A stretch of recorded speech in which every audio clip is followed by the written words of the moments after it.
there, everybody. It's time for another Cinephile Recap. Before we get it started, have you ever had to go to the hospital? Sometimes those bills can really get out of hand. Today's story might strike a chord with you then. We'll be telling you about the drama thriller titled John Q. Spoilers ahead. Let's begin.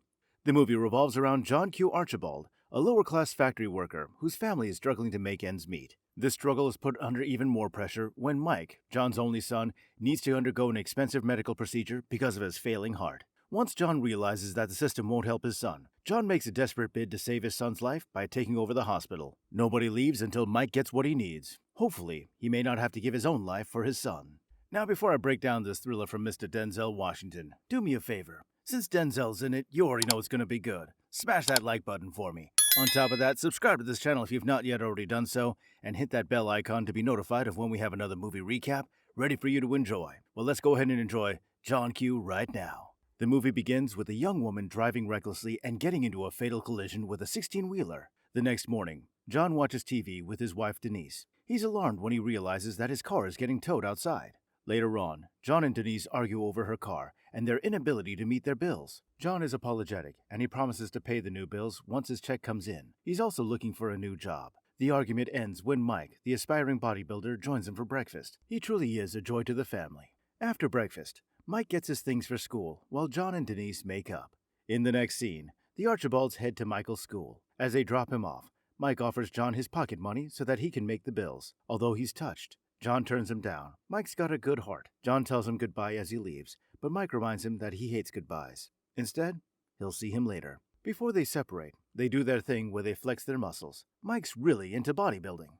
John heads to work at the factory.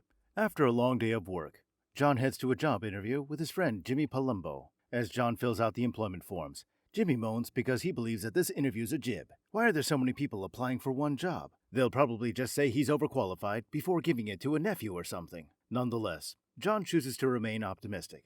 However, after the interview, John is dismayed to learn that he didn't get the job. He's overqualified.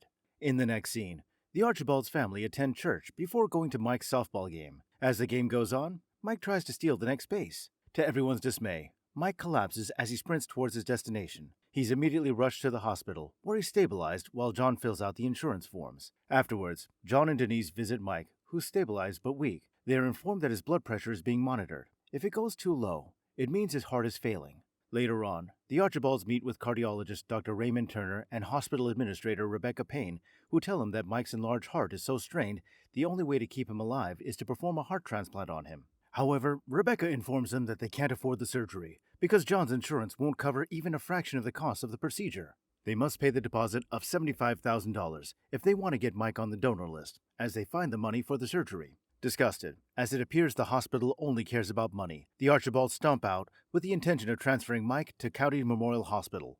But Dr. Klein, a resident doctor, warns them against it because heart transplants are elective procedures, so County Memorial won't be obliged to treat Mike. She advises them to discuss with their insurance company while they also seek various Medicaid solutions.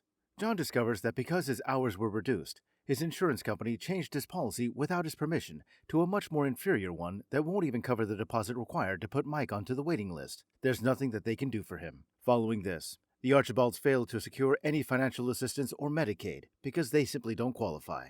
Afterwards, despite John's appeal to his insurance company being approved, Payne refuses to put Mike onto the waiting list because the appeal isn't on the right paperwork. John protests, but Payne puts him down by reminding him that they're already in debt to the hospital. The Archibalds have no other choice but to rely on other people's generosity and sell their personal belongings to raise the money. They go and see Mike at the hospital, where they face reminders that time is running out.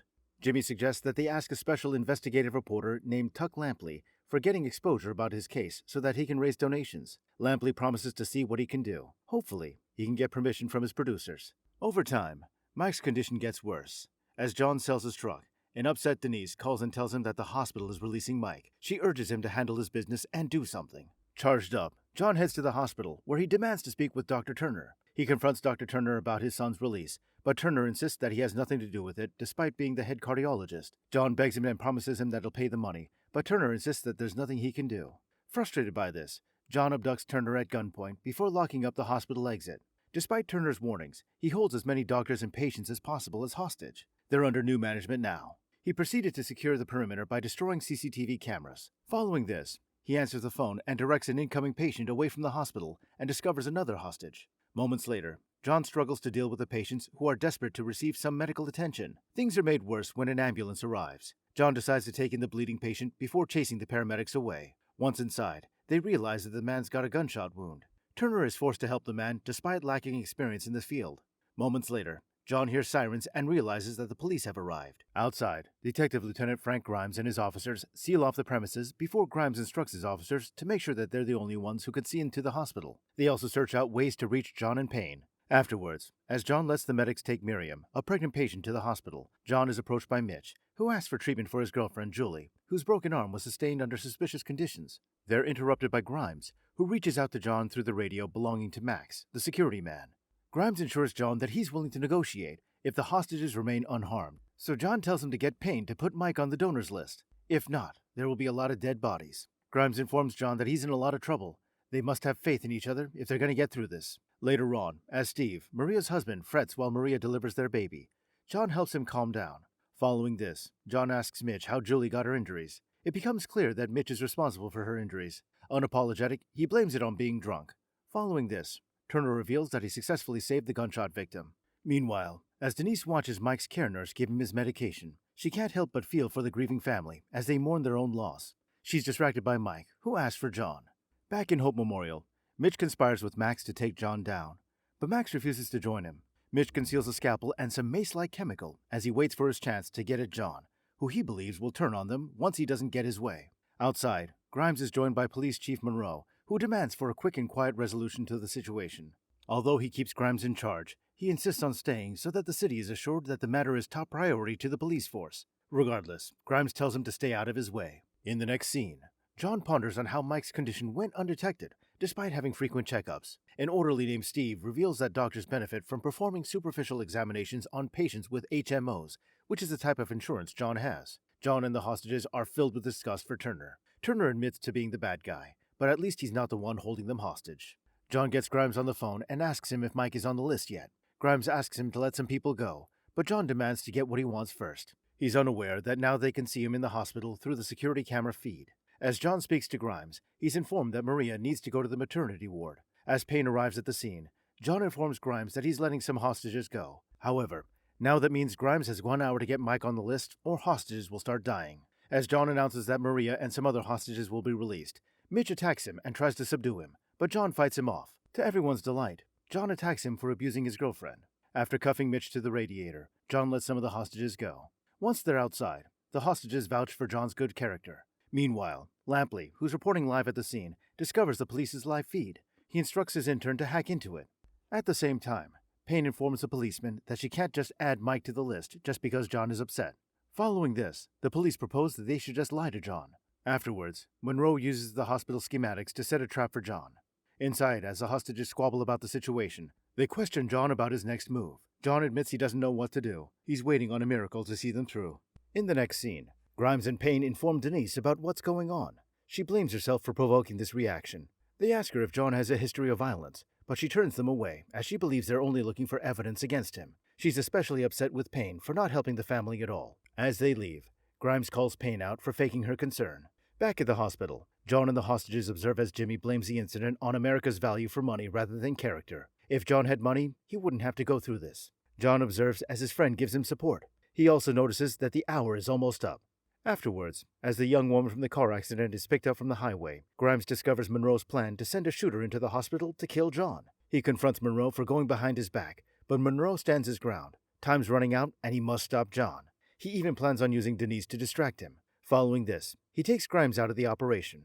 After this, the shooter enters the hospital through the air vents. Meanwhile, Lampley urges his intern to hurry up with the hack because he's caught wind of the police's plan. Moments later, they call John and put him on the phone with Denise, who tells him that they succeeded in getting Michael on the donors list. However, it appears Mike is still getting worse.